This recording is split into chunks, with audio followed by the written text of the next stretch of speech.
مقصد این موضوع صحبت کردن من برادران عزیز، امروز والله اعلم ساعتهای 5:30 تا 6 بود. من در خانه در اومدم، یکی از خواهرهای اسلامی من زنگ زد تقریبا تگ 20 دقیقه به من به گریه صحبت کرد. گو که حضرت گو اول گو میبخشه که من به شما را زنگ زدم ناراحت کردم. شوهر من گو قوم مسجد شما های تراویح می آید، اما یک فعلی بد داره که ناسکش خدا بگیره این ناسکشی را گو می آید در کیف ناسش بنا حقارت میکنه. روزی نیست که من گریه نکنه، روزی نیست که به من جنجال نکنه، من لد نکنه.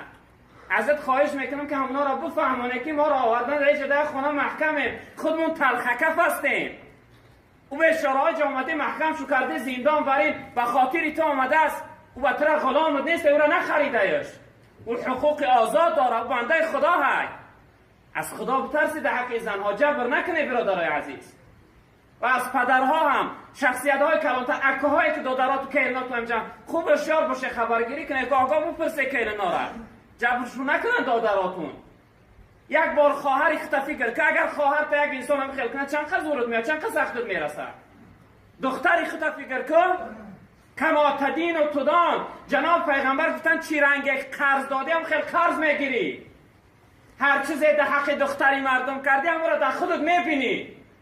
روز میشه که دختر تا چنین ظلم میکنن، روز میشه که دختر تا چنین جبر میکنن. به این خاطر برادرای عزیز بزرگوار، زن وای رفیق حیاتی تو های، وای مادر فرزندای تو های، وای آباد کننده ای خانه تو های.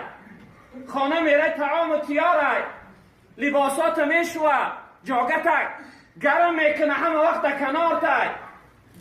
پدر و مادر همه شپر تاخته است، تو اختیار کرده است. بود بالای خدر مهربانیش نخوی خدر ظلم در بالاش کنی. ای خدا بترس، ای خدا ترسیدن در کار. خیلی بدبختیه که ناجوان، این مردی نیست، این ناجوان مردیه، این نامردیه که زنی خودش انسانی قدر جبر کنه که ای من کیفی ناس دارم، بون برای کیفی ناس ده. جای خنده نیست برادر، جای گریه های. او غلامی تو نیست. خواهر تا همی خیل کنه میخندی، دختر تا همی خیل کنه هر روز گریه کرده بیا شوهرم لطو مینه میخندی. البته زنها بعضی کمبودی دارن برادر عزیز. جناب پیغمبر گفتن که زنها ناقص العقل میشوند، عقل کم دارند، البته شهوتشون زیاده. او باید انسان به مصلحت به خوبی میشوه اگر کمبودی زن باشه. نه که باور دارم اکثر همین زنهای خودمون بیچاره‌ها کو دیگه زبان گویا ندارن، دهن شهوی کرده است، یک چیز پرسیده است نپرسیده است که نه پدرش میمونه نه مادرش، یگان چوش آباد نمینه، همش مینوازن، دشنامش میکنه، حقارتش میکنه. به همین خاطر برادرای عزیز بزرگوار، از شما خواهش دارم که نسبت به همسرها تو خوش معاملت باشه، دوستشون بداره. بهترین هدیه خداوند هم در حق شما. برای شما فرزند یه بار فکر کنه بی نسل از دنیا برای چیه؟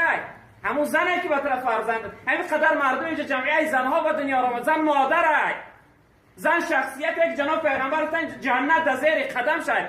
انسان اندک نیست. یک شبه آن رنج که مادر کشید، بر دو جهانش نتوان برکشید. برای بطر فرزند تولد کردن او به مرگ دست بر گریبان می شود. همین خطر میمونه که جان از بدنش بیرون شود. همین خطر رنج و مشکلی و مشقت حیات بگرده. میگه برای چی؟ برای تی بوگنی که ای بازار میره سر بدن بو میکنن. بعضی جوانها با چنان غشقی هسته که حتی آوازی کردن زورشون میآید. همراه تو بر این جوان بوگنیک زندگی داره، به تقدیرش در تن داده است بیچاره. و این خاطر برادرای عزیز بزرگوار خواهش میکنم که همسرهاتون دوست بداره.